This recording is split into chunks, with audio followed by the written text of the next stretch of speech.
is That Talking Podcast. I'm JJ Starr. And I'm Downtown Andy. Welcome, welcome. We're here to talk and bring some civil discourse to an otherwise discordant world. The world is quite discordant these days. It sure is. It's very, very, the discord is strong. I've never been on Discord. Right, neither have I. I don't think I want to. I don't know what it is. Is it like Reddit? Is it like Twitch? Is it a server? Is it a website? You're just saying words that I couldn't define for you. Blue, but green, I truly don't yellow. know. I truly don't know what Discord is because I've never been on one. I know that people have them, but like that means something. Well, you know what else people have? Rules. Do they? They're supposed to. We have rules here, we keep those abide by rules. But yeah. So here in the bubble, we wasting no time. We have 3 rules for the sake of civility: no judgment, nothing personal, and don't be a dick. How are you? I'm almost a 38-year-old man, and I spend my days off watching Power Rangers reruns. Life is good. Watched a lot of Power Rangers today. So my intent upon waking up and making coffee was to sit down and put on something totally different. But I opened YouTube, and there's a 24/7 like season 1 Power Rangers channel, and I just couldn't say no. See, and I still don't understand that. You say it's a channel. It's a channel on YouTube, yeah. But is it like YouTube It's a feed. TV? Yeah, it's a feed that's dedicated solely to season 1 Mighty Morphin Power Rangers. Streamed by YouTube. Yes. They do it for other shows too, but I mean that's weird. It's like Pluto. For me, it's like perpetually 1993 again, and it couldn't be better. Is it just 1993? So far, from what I've seen. Listen, 93 was an excellent year. I remember a lot 93. of great things happened to me in 1993. I was eaten by a dog. I'm so sorry. Yeah. Lo and behold, you would come to It wasn't a great time, a but yeah, that's why everyone who knows my dog story knows that they are absolutely astounded that I, of all people, would be in the company of a dog regularly. And not only that, but I let her mouth near my face. Well, because that is the part of me that a dog tried to eat. Was in fact my face. And you're the one who's always saying, it's like, it's okay. She kisses me. I'll get it to him eventually. Yeah. Yeah. Yeah. Because everyone knows how much I hate dog slobber, but, I'll let her lick me because it's her. Yeah. I didn't even let Shorty lick. Well, Shorty didn't lick. Shorty didn't really lick, and Shorty had the most god-awful breath. No, she didn't. She did. No. She did. She was kind of a stink monster. Well, we tried to keep him clean. Yeah. With those long, like, toothbrushing greenie Blah. bars. Yeah. See, but she just gobbled it up. We have a visitor. We Hello. do? Do you want in? Hello. Do you want in? You want in? Nah, she's okay. Go under the table? Here, come on. She's okay. Come on, sneak she in. doesn't want to be under Sneak the in. table.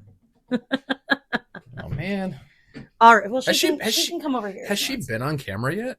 Her voice has been on camera. Right, but have we had her in an episode yet? I don't think so. Oh. When we used to record in the bedroom, she would be in the midst of... We would rest the iPad on her while we recorded. She's not doing it because they're not sending us enough money. Send us money. Send we'll us put money. The dog on camera. I'll put her in a seat right next to me, I promise. What do you want to talk about? What do I want to talk about? What do I want to talk about? I know what you want to talk about, so just talk about it. Okay, fine. Go for it. I'm really tired of all the bullshit going on in Minnesota. Yeah. I'm really fucking tired of it. Are you tired of the bullshit going on in Minnesota, or are you tired of everyone talking about it? Both, and in addition, I'm tired of the indoctrination of children, which has been going on for at least 60 years. Well, let's unravel the whole thing. Tell the people. Let me start from square one. Yes, square one is I wanted to talk about this last week before. I wanted to at least give an honorable mention. Right. But because, you're always erring on the side of like, let's keep it lighthearted. Let's talk about positive things. It was the holidays. It's the end of the year and stuff. So it's like, let's end on a high note. I don't really want to jump towards, current events all the time, but they're so prevalent and they're so part of my daily cycle. It's just like,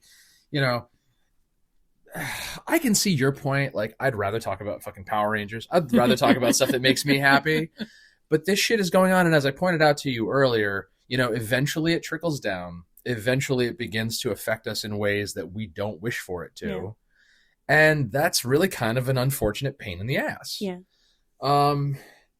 So, we haven't even mentioned it yet, but, what we know is that a very unfortunate altercation took place between ICE and a civilian. Mm-hmm.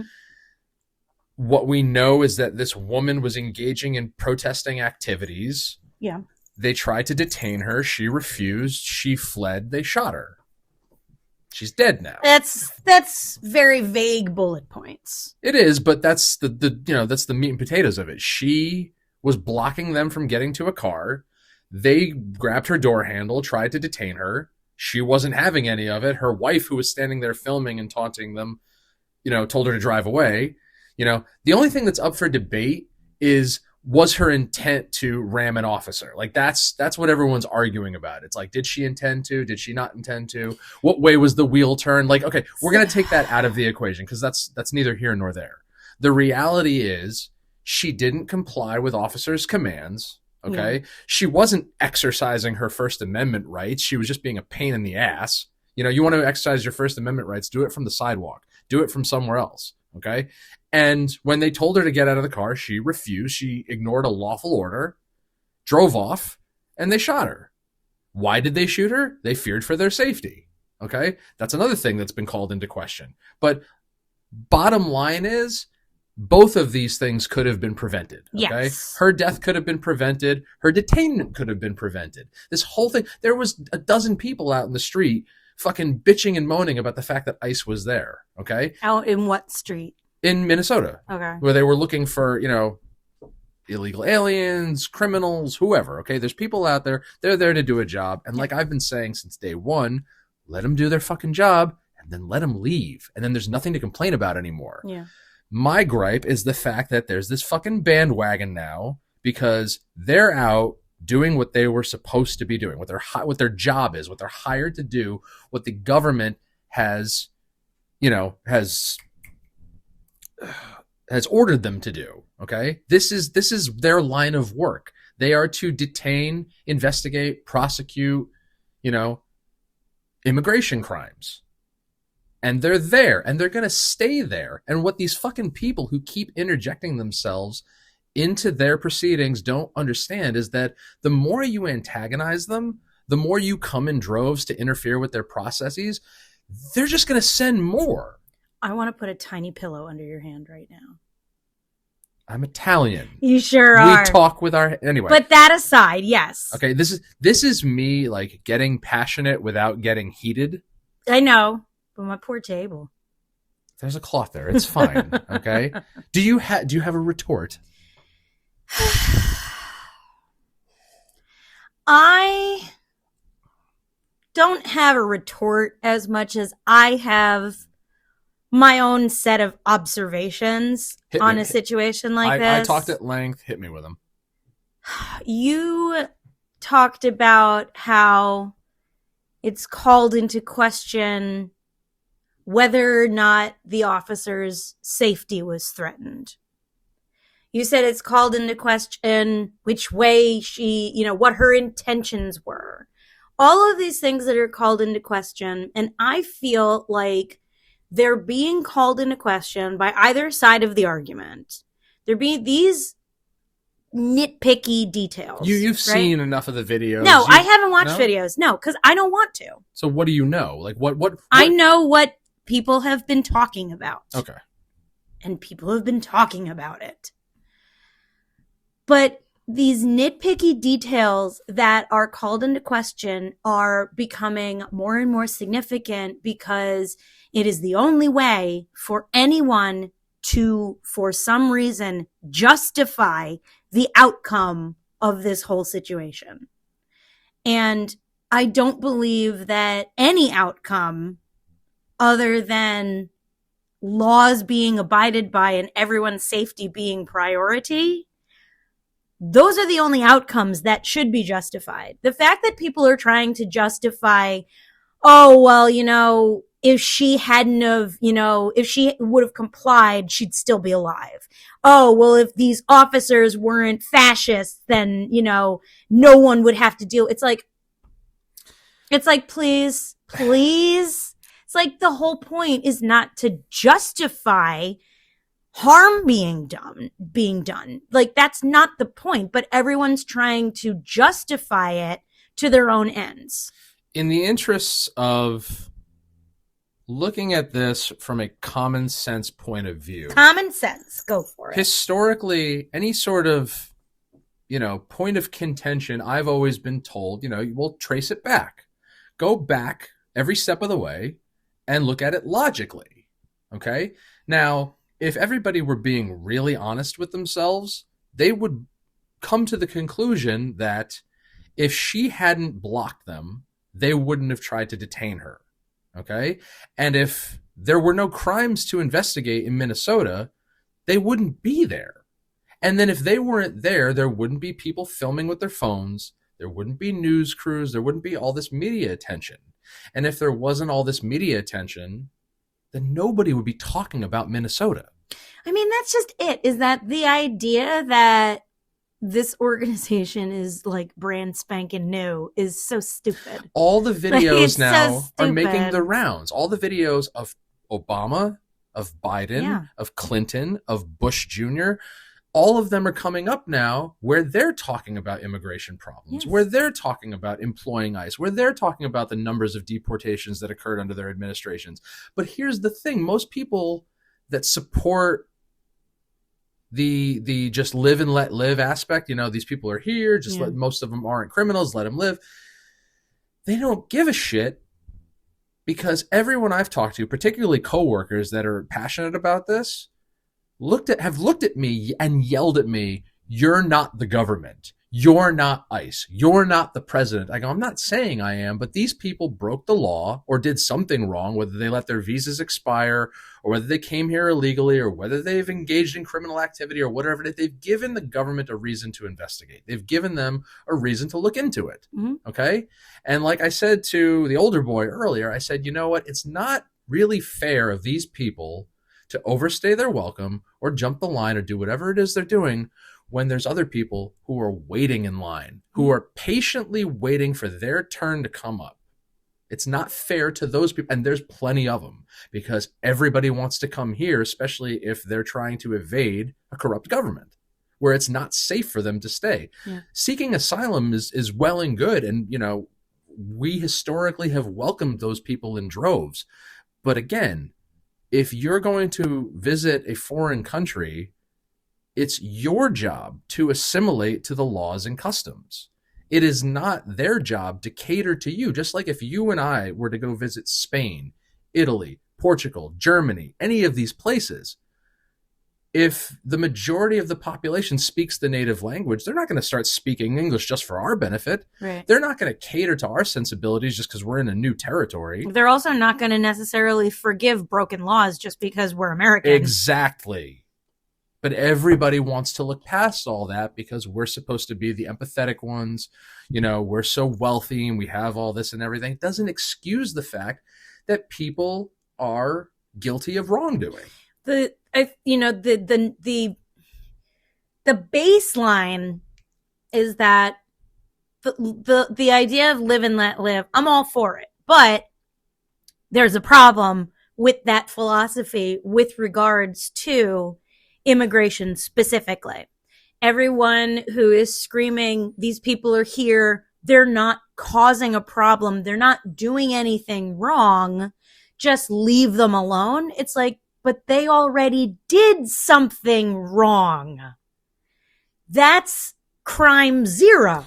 It's like you don't forgive that one just because they don't do anything bad after that. It's like, but they already did something they weren't supposed to do. I tried illustrating this point to someone we both know a long time ago when we were having this discussion. I think it was prior to the election, and I'm just like, every single time, you've been with me inside the Danbury Hospital waiting room.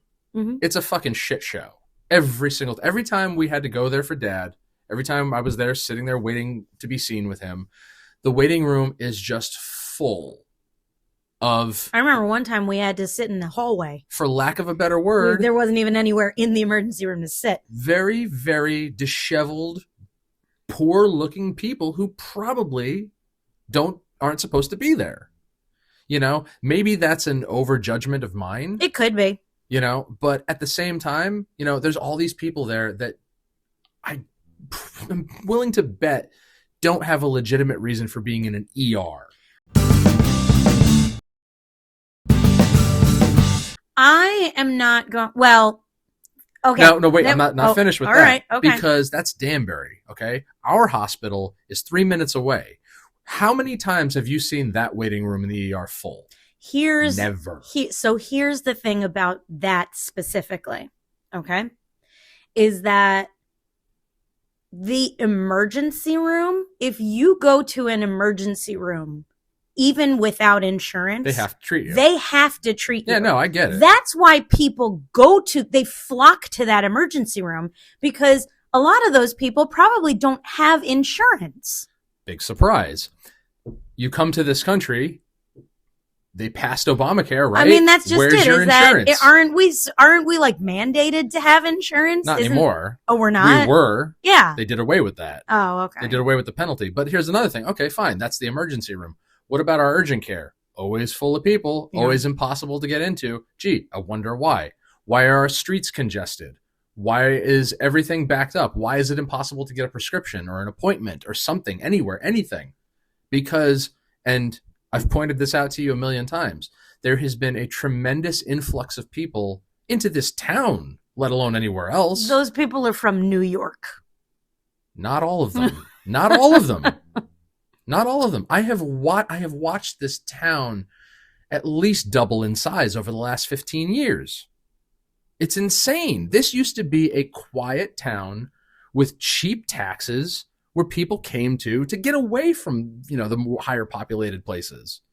And it's not like that anymore because, there's certain types of people came here for the cheap taxes and, the spacious living to, not be on top. But now that's what they're doing. They're just creating a bigger problem and more congestion with all this affordable income, affordable housing and low income housing that they're building that people are trying to, protest against and whatnot. And it's just problem after problem after problem. And people aren't being very sensical about it. Now, when I hear you, because I don't hear a lot of people with this particular complaint, truthfully. But when I hear you voicing this particular complaint about the congestion, for lack of a better word for it, the congestion, okay? The overabundance of people, certain types of people, and neither one of us, truthfully, neither one of us can say without a doubt, with absolute certainty, with absolute certainty that these people are illegal in any sense. Right, because we have absolutely no way of knowing. We're not even allowed to inquire because that goes against their rights. But that in and of itself, we do not know. You could think they all are, and you could be absolutely wrong. But you know what? What? If they are, then they're not entitled to the same rights that we are. Because we're citizens and they're not. But they could be. Could be. They could be. Could be. Because, just because we have a huge Brazilian population in this county, in Litchfield and Fairfield counties and everything, it doesn't necessarily mean that they're all illegal. It doesn't. No, but 4 big Brazilian businesses did move into this town within the last 5 years. Well, it makes sense because there are huge Brazilian populations around here. Listen, it has nothing to do. I have nothing against the South American people, whether it's the Brazilians, the Mexicans, the Hondurans, the Puerto Ricans, the Cubans, whatever it is, okay? Have no problem, but I have a big problem with people bending the rules for thee and not for me, okay? And thinking they can get away with it just because they see themselves as a protected class. Now, this whole thing, I don't know if it's been the last year, maybe, where we've been seeing ICE is like the hot button where it's like it's on the tip of everybody's tongue, and everybody's got a complaint because it's happening everywhere. And it's this, that, it's all over the place and everything. And people are being raided and shot and raped and God knows what else and everything. That people, the rumor mill is churning out with no necessarily proven anythings. Okay. But it's on the tip of everyone's tongue and in the front of everyone's mind now. And this is the new issue that we the people march against. It's the flavor of the week is really what it is. Yes. This is the new, I think it's been about a year at this point that we've really been making a big deal out of it. Tomorrow is a year since inauguration. Okay. Is today the... That doesn't... No. Yeah, tomorrow. Okay. It was the 20th. Okay, well Well, I don't think that was airing. the kickoff for it. Sure it was. Because Okay. that's when Trump got into office, and that's when he started making decisions that everybody was, vehemently against. Anyway, that was not my point. But just generally speaking, this is you're right, the flavor of the week. This is the thing we march against now. And you and I were talking about this because the older boy has taken it upon himself at 16 years old now, just a little over 16. He's almost 16 and a half at this point. And he has taken it upon himself, it seems, because he has not been loud about it until very recently, that he is now a part of this bandwagon. And he is the one reposting. He's one of those reposting, the outrage and everything like that. And you had a conversation with him in which you afterwards came to me and you were very upset because he seems to be jumping on the bandwagon of unsubstantiated outrage. And you had talked about indoctrination with regards to the youth and everything like that. And you and I were talking, and I like to bring this up because when you and I had said to you that when you and I were 16, I don't remember being sort of, paraded out in front of these, what I would have considered adult issues. Well, I don't remember being paraded out in front of them or having them foisted upon me and being like, pick a side. You were 16 in what, 2000, right? I sure was. Okay. And I was 16 in 2004. All right. So it was under the Bush Jr. administration. Okay. Yeah. And at that point in time, 2000 and 2004, I remember overhearing things about what was going on, what people were complaining about, moves he was making, just lightly overhearing things in the news, but it didn't affect me. I didn't care. I didn't have a horse in the race. It's like, right. This doesn't directly affect my life, and it doesn't even indirectly affect my life. It's like, I've subsequently heard about it since, and things that went on, but again, it's in the past. But it's just, it sort of sticks in my craw that this is something that the youth of America is supposed to be involved in. It's like, I can appreciate passion. I can appreciate concern and community well-being and things like that. But the whole idea that, teachers, parents, and whoever else, that these kids interact with on a regular basis, they are essentially, they're the ones introducing these topics. Well, as I pointed out to you earlier. Or if not introducing them, they're perpetuating them. Indoctrination of youth has been going on since Vietnam, and probably even before. Once somebody saw that it was a valuable tool to start, foisting your belief systems on young people while they're young, so that way they, grow thinking how you think and feeling how you feel, and empathizing with, your causes, that's going to stick with them. It's like I remember hearing about all that stuff. I remember hearing about the oppositions to, the Iraq War and the involvement in Afghanistan and all that stuff. And I'm like, I just don't give a shit because I'm a 16-year-old kid and I want to enjoy my life. Why am I supposed to care? Oh, well, it's because of jihad this and Taliban that and Al-Qaeda this and that and the other thing. And it's just like, I really don't give a shit. You're all adults. You should be able to, handle your own problems in an adult-like manner. But that's just it. Do you remember any adult telling you that you need to understand about this right now at 16 years old? You need to not only be understanding this, but you need to pick a side. You need to have an opinion. You need to form an opinion about this. Yeah. My mother never did this. Dad tried to get us to care young. I'm sure he did it with my brothers. He didn't, like, once he realized that I just really didn't care, I think he kind of gave up, but he still would like take little jabs here and there, you know. And the thing is, I'd like to believe that just despite my position now, that I'm still the centrist I've always thought myself to be. Like, I look at it from all sides. I just happen to lean right because I lean in the direction that, you know, my perception of right and wrong is one of morality, is one of common sense, is one of justice, honor, you know, equity, things that, you know, people either turn a blind eye to nowadays or make fun of. You know, they think it's something to laugh at. They think it's a punchline. Yeah, what the hell is that all about? It's people being really immature is what it is. But why? Like, I don't... Because it's in vogue to do it.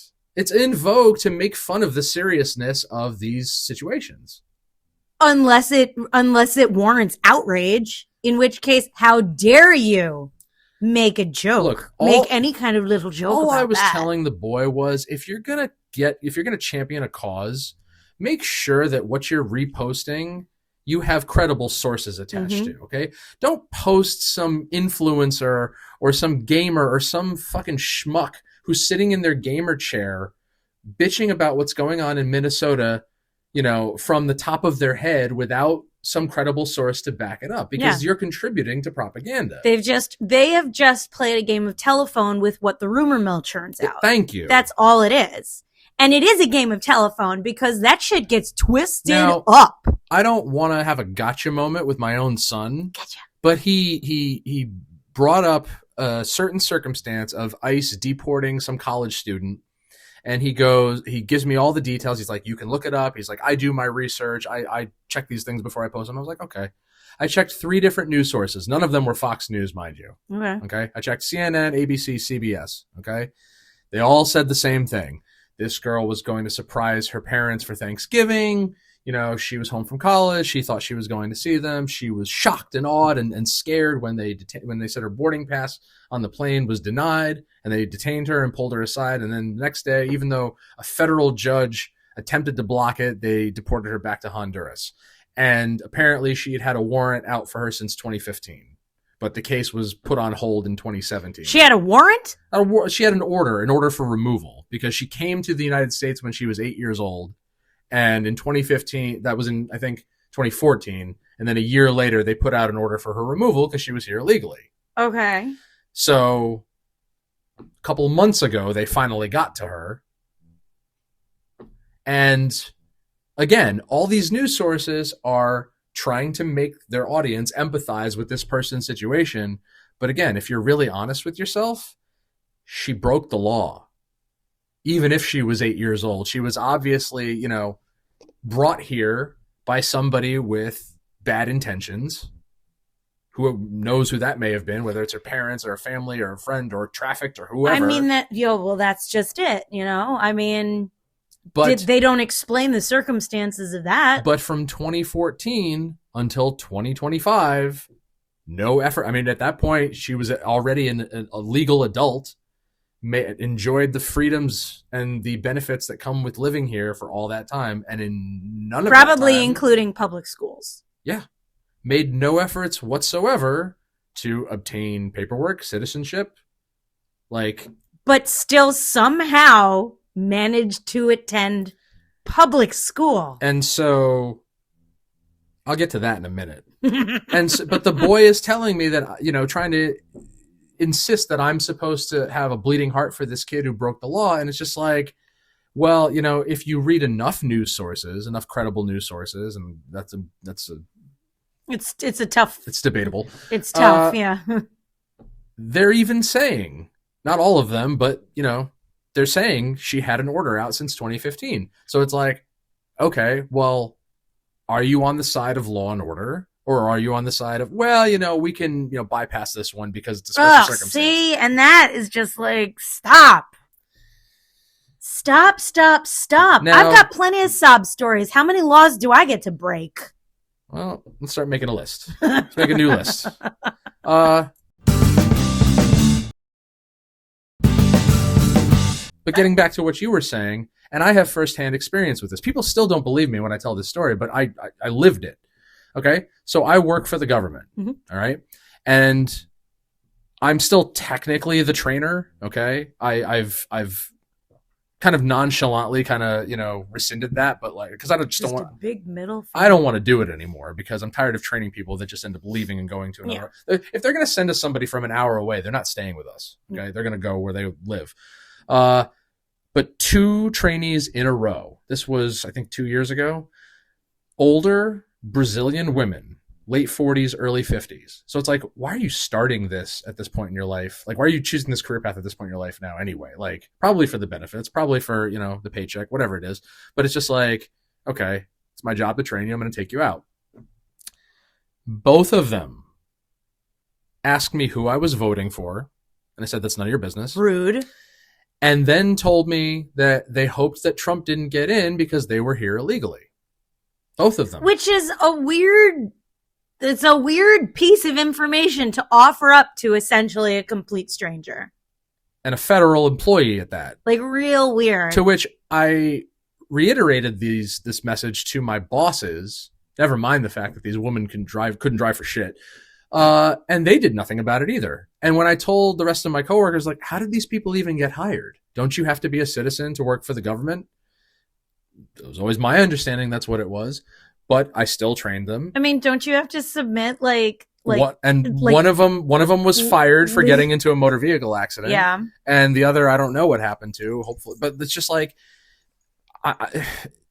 in my mind at the time, it's like, I don't care how desperate we are for help. I don't want you people in my office because you're not supposed to be here. Like, I think one of them said their visa expired and they were trying to like marry into the country, to some like rich guy that she'd been cleaning his house or something like that. I'm like, wow. Like, and the other one, I don't remember, but it's just like the fact that I'm even here talking to you right now, that it's my responsibility to help you get a federal job. Like, that's why I spoke up. And that says more about the fact that the people I told who were in charge did nothing either. I still can't process that. I don't understand. I do not understand, and I never will understand how it is that these people get hired. Do they falsify their documentation? Probably. Or is their documentation, like, if they submit like an expired visa, is someone just looking at it and being like, okay, like, I mean, I don't understand that. I don't know if it's just our industry or if it's society at large, because I remember like during and post, like right after COVID, everybody was scrambling to get people hired to work. And I'd never seen so many open applications for positions, and everywhere you go, like everyone's looking for, to hire. I'm like, this is insane. Like, I should have just waited a couple of years and I could have had the job that I really wanted. Like, but my best guess is that people were so desperate to staff to get to help their bottom line, that they just took, I still believe that our office will just take whoever they can get. Yeah. We don't hire quality. I'm sorry. I'm sorry if any of my coworkers are listening. There's some of you that I admire and respect, but most of you can go shove it, because we don't hire quality employees. No, we don't. No. It's just, you've heard me talk about this ad nauseum on this podcast. And most of you are citizens. If the illegals will work harder than you guys, fucking let's do a swap. Let's do a fucking swap. Do an exchange program. Yeah. I will happily Send us your hard workers. 12 of the hardest working illegal immigrants from all the drug cartel countries for all of my coworkers that fucking milk the system. I have never, when it comes to the bullet point issues with regards to like election cycles and stuff like that, you've got what? You've got taxes, you've got immigration, you've got all the regular the military and things like that. Yeah, all of the issues spending. Exactly, and all of the issues that are laid out in front of you, and it's what is your opinion on this? And every time, and since I was quite literally 18 years old, from the moment I could vote, It has always been, I do not have a single problem with immigrants. I don't have a problem with immigration at all. We're products of immigrants. Yeah. I have a problem with illegal immigration because I don't think it's wrong to have a problem with it. Like, I don't like the fact that it exists. I don't like the idea of mandatory minimums for drug charges either. I don't like the fact that states have done away with the death penalty. That's a weird one we could get into at some point. But I don't like that illegal immigration is a problem. I think you'll agree with this, that, I lost my train of thought. I was trying to let you finish. Sorry. It's I'm like, the public at large is not well informed on these things because the public doesn't want to be informed on these things. They want the easy solution. You and I included, we want to just be able to have the easy way out for everything. And that means that, if we can get away with doing the least amount of research possible, just enough to get us by, to get us to know, what's going on, who's involved, who's at fault, who's at right, but everyone has taken that a step too far because, first of all, nobody watches C-SPAN. Okay. Nobody keeps a watchful eye on, the crafting of laws, the literature, in the legislation, how things work. Like we just got, letters from, the Postal Service about, how the no taxes on tips and overtime is going to affect our tax returns going forward and our paychecks and this and that and the other thing. I guarantee not a one of my coworkers has looked at the legislation, has read it in depth, or could even tell you what, how to apply it appropriately, like how it's supposed to be applied, because we're not lawmakers. We don't work for we work for the government, but we're not up on that sort of stuff. Right. And it's never really written in layman's terms for people to be able to simply understand, Right. So you have to go a little further to educate yourself. And that's what I've tried to do in the last couple, not that I've wanted to, but it's like, I don't want to be left behind. I don't want to be uninformed. I don't want to be the last to find out, because I don't want somebody to tell me that I'm wrong or that I'm misinformed or that, I didn't do my research. I am absolutely guilty of doing what my son has done before, where I've posted without, researching or thinking, Sure. or, I've spoken without thinking before. But the difference is that now I am making an effort to correct that, to not let that happen again. Yeah. But I'm now seeing him go down that path. And I told him, I said, it's going to make you look really unintelligent if you do something like that and you're wrong. I think the worst thing that can happen to someone who is passionate about their soapbox is ending up having to admit that they were wrong about something. This happened to me a couple of months ago. I had to admit that I was wrong on something I shared because it wasn't legitimate. Okay. I hate that I had to do it, but it was the right thing to do because I was wrong. And I have no problem admitting when I'm wrong. But the goal going forward is to make sure that I'm not wrong again. Not get caught with your pants down. Well, again, if there's nothing to hide, like if you always tell the truth, you don't have to have a good memory. If there's, it's the age old, situation of like, if you get stopped by a cop and you have nothing in the car, then let him search. What's he going to find? Nothing. If you're not breaking the law, if you're not doing something wrong, which is why now if I get stopped by a cop, I don't fucking care. Let him search my car all he wants. What's he going to do? It makes me giggle a little bit because it just reminds me so much about, and I've told you stories about how my evil ex has more than once thrown fits about driving, oh, there's a cop, he's pulling up behind us and everything. And I'm just like, why? You're not doing anything wrong. And he's just like, I have pills on me. It's like, you have a valid prescription. And he's just like, it doesn't matter. And it's just like, yes, it does. He thinks he's going to get attacked by the cops? He thinks I don't know if he still thinks it because I haven't seen him in 5 years, But he used to be absolutely 5,000% convinced because he had to take his meds at certain times during the day. So we always wanted to make sure he had him on him. So yeah, he did a boo-boo and he would put like a pill in his wallet so that it was there. Now, yeah, you can't do that because it's a controlled substance, but he was 5,000% convinced that if he ever got like pulled over for having like a tail light out or something, he would automatically be arrested because a cop would, for no reason whatsoever, know that there was a pill in his wallet and would somehow, for no reason, get him out of the car, search everything, find his pill, and arrest him. And I'm just like, what do you think traffic stops are like? I'm like, that is the most paranoid thing I've ever heard in my life. That's going to give, if you're that paranoid, that's going to give them reason to worry for their own safety. Yeah. And last I checked, cops are human beings too. Yeah. We don't have cyborgs most of yet. Them, yeah. Like, except the robot cops outside of LaGuardia Airport.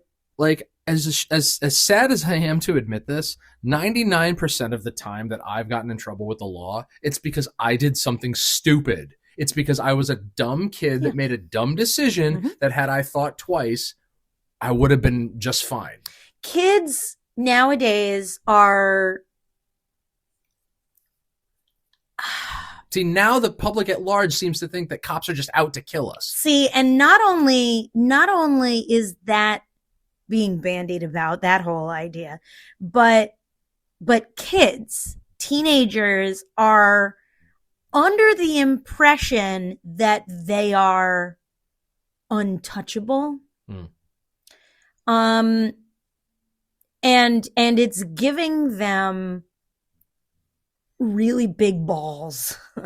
It's giving them balls because they have this sense of just being invincible and impenetrable, and that they can do and say whatever they want. They are going to be the voice. They are going to be the outspoken. They're the ones who are going to bring justice. And it's like, you're a fucking kid. Sit the fuck down. And I will not begrudge anyone, no matter how young. I will not begrudge them their perspective, their opinion, or their passion for that matter. But this weird sense of entitlement. It's not even entitlement. It's an audacity. It's audacious. Where do you think that comes from? I don't know. I do not know where it comes from. I know what fuels it, and that's the media. Well, that's what they're trying to do. It is, in fact. It sounds like a conspiracy, but the fact of the matter is that the media gears its little blips because nobody reads the articles anymore. We've talked about this. They don't read the articles anymore. So it's like reading the headline is like reading a tweet used to be. You got 140 characters and you can hook a kid real easy with that. That's where they hit that. All they have to do to jump on the bandwagon is hit that repost. Instagram has made it 9 times easier now because now you don't even have to send it or share it. You just repost. You get a whole new list on your Instagram profile of all the things you want to repost so that it's now visible to everyone who's friends with you and followers of you. And it's just like the youth are, in fact, they are the loudest ones because they control the trends. Let's go back to 1993 for a minute. Oh, okay. I remember being a kid. And my mother I remember being a kid telling me about the local police chief. Why would he do? He was a nice guy. Aw. And she would say, when you see him, you go say hello. You say, good to see you. You know, how was your day? How's it going? You know, give him a hug, give him a high five. Whatever. Oh, don't hug him. Why not? He's on duty. I'm pretty sure my mother tutored his kids or something like Yeah. that. But anyway, she's like, you know, make sure you say hello and be polite and respectful and this and that and the other thing. It was so long ago that person in particular, I mean, I remember his name, but I can't remember what he looked like. I can't, because I think he probably retired while I was still pretty young. Mm. But I remember other cops on the force. I remember I remember ones who gave me shit. I remember ones who got in trouble for their own indiscretions. But I've always had respect for the badge, for the job, for what they have to go through, not only to get to that position and to go through their careers, but the kind of crap they have to put up with belligerent people on a regular basis, you know? And nowadays, that gets you called a bootlicker. I have respect for anyone who does a job that either I cannot do or will not do. But I have a great respect for people who do that. That pisses me off that people say things like that because, you know, when COVID was going on and there was all this defund the police nonsense, it's like, yeah, what happens when you actually need them then? What happens when you want them at a moment's notice and they're going to be like, well, fuck you. I mean, you know, we're obviously not important enough. We're not getting paid enough. And now, you know, there's less of us. You know, there's less people to attend to a community's worth of complaints. Like, why should we? I equate that in a way with, and this is not to poo-poo, you know, the charitable aspect of what I'm about to mention, but it does, to my mind, I equate that with the idea of, like, you know, people being very vocal about the haves versus the have-nots, and, you know, how dare you have anything to complain about because you have everything handed to you. Your life is so easy. And then something goes wrong in their life and they're immediately crowdfunding and asking for charity and asking for help. And please help. I need to finance, you know, my surgery, my elective surgery in more than one occasion of people that I know and everything. And it's just like, you're asking for money. You're asking for people to pay for you. It's like, so you want things handed to you. When do we get to yell at you about it? Like, I remember, you know, at the beginning of COVID, you know, somebody that I used to consider a friend, I've said this before, had said, you know, had informed me what the acronym ACAB was, you know, and I'm just like, that is so incredibly stupid. You don't even know half of these people and you're just going to label them all as bad actors. Like, one of my cousins is a cop. His nephew is now a cop. Like, I've known them my whole life. Nicest guys I've ever known. Couldn't possibly think of anything bad to say about either one of them. But now this bitch is going to fucking label them bastards just because she thinks that the job entitles you to be a prick, which is not true. Like, are there some people that abuse their position? Oh, sure. There's people that abuse their positions no matter what field it is. Yeah. There's people that abuse their positions in my line of work. There's people that abuse their positions in retail.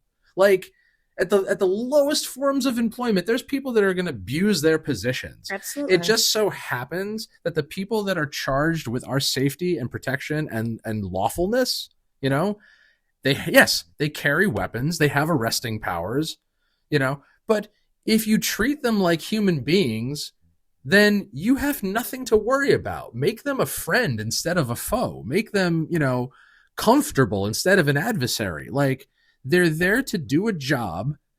Leave them alone. I've never understood that. I've never understood the whole idea. They don't come to of your place of business and kick the squeegee out of your hand. Like the whole idea of being so just flagrantly antagonistic. It's just like, if you, and it's not bootlicking. I'm not advocating for ass kissing or anything like that. But it's like, you do not have to go out of your way to antagonize someone, no matter what position they are in. If you disagree with them, if you disapprove of them, it does not matter. You do not have to go out of your way to antagonize them. That's where live and let live is supposed to come into play. I will end with this. Ooh. The boy was talking about First Amendment rights. This Renee Good was exercising her First Amendment right to protest and blah, blah, blah. Okay. And I countered back with she was interfering in a legal proceeding. Okay. She'd been there all day from what eyewitness reports account for. She, was antagonizing these guys. She's blocking them from getting to their cars.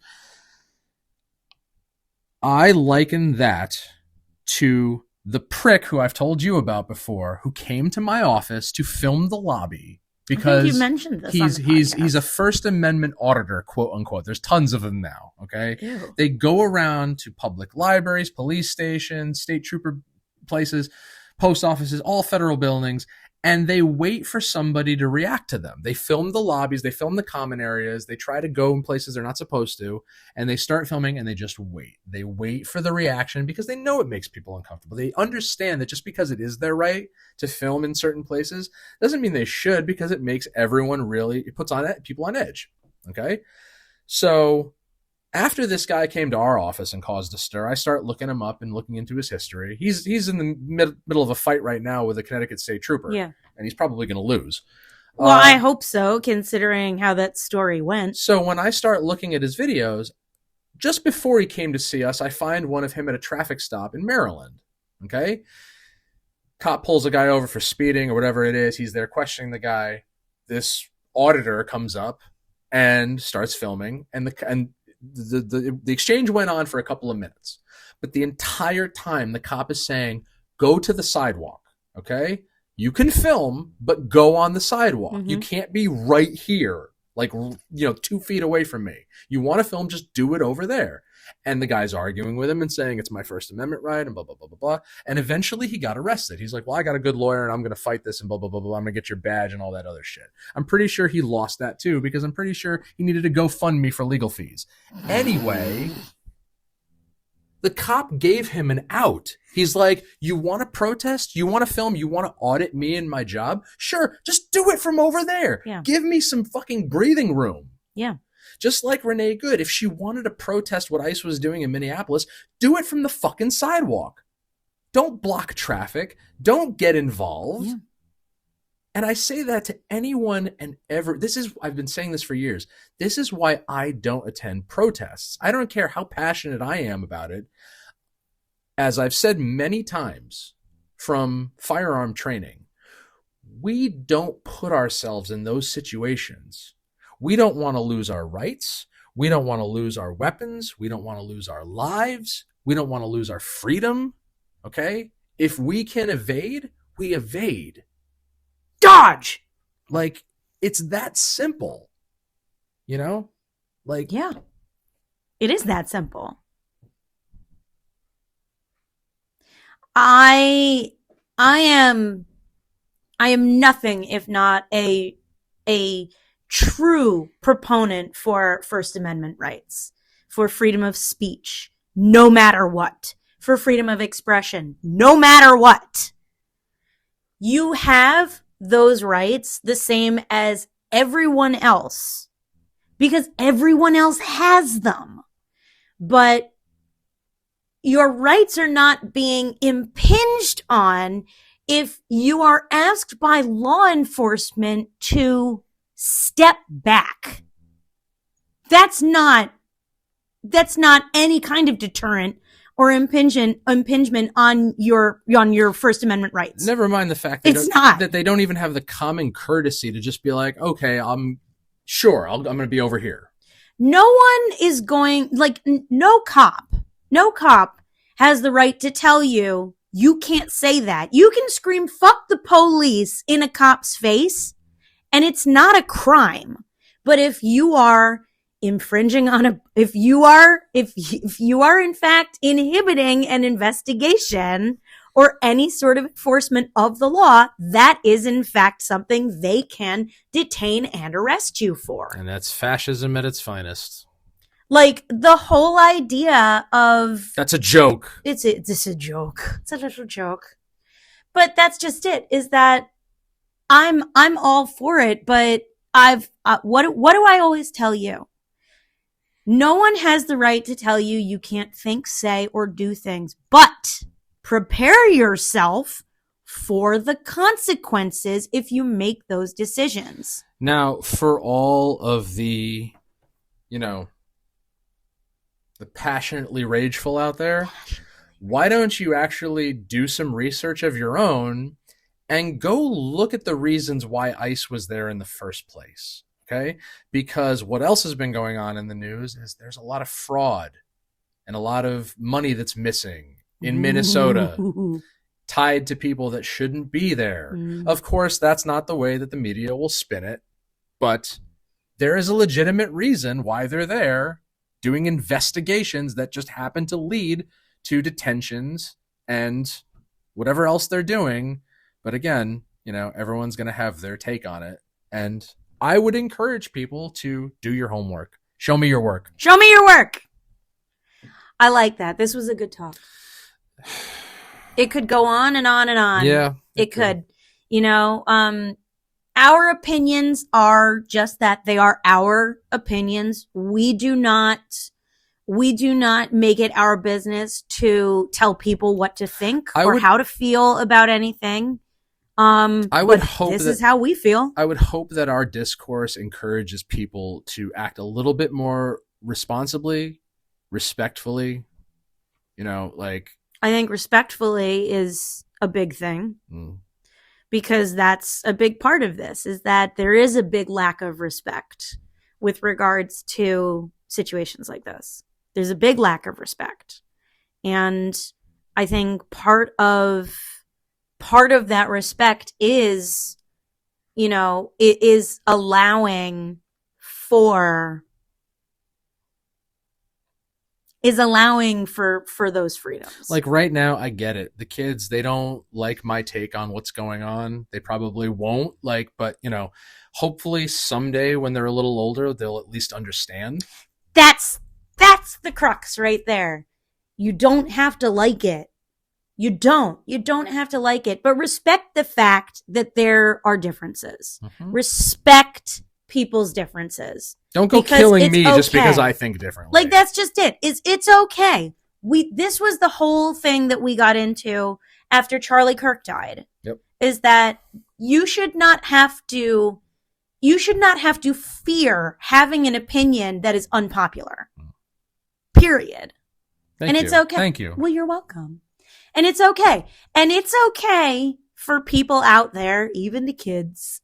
It's okay for them to get on their soapboxes and scream at Twitch or whatever the fuck they do these days. I thought you were going to say get on their soapbox racers. And go downhill. I never had one. I always wanted one. Yeah. But that's just it, is that be responsible. When you have a voice, you have to be responsible with what you do with it. You have to be very conscientious of what you do with your voice. And just like we're doing right now. Exactly. And again, this is just our opinion. This is our opinion. You want the facts? Read a book. This was a good talk. This was a good talk.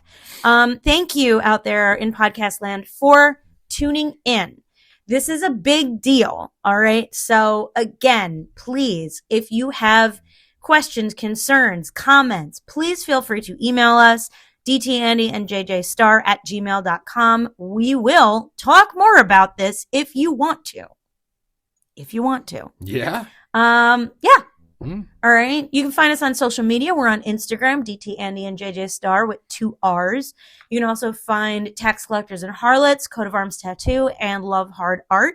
Love Hard Art will be at the Villain Arts Maine Tattoo Festival in Portland, Maine, February 27th, 28th, and March 1st. Come one, come all. March 1st is Sadie's birthday. Awesome. So bring cookies.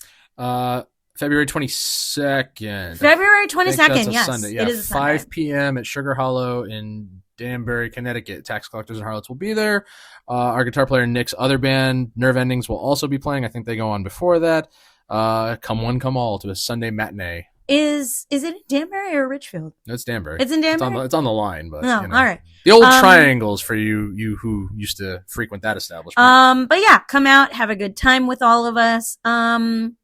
You can find all of us on Podbean. All of our episodes are streaming on Podbean.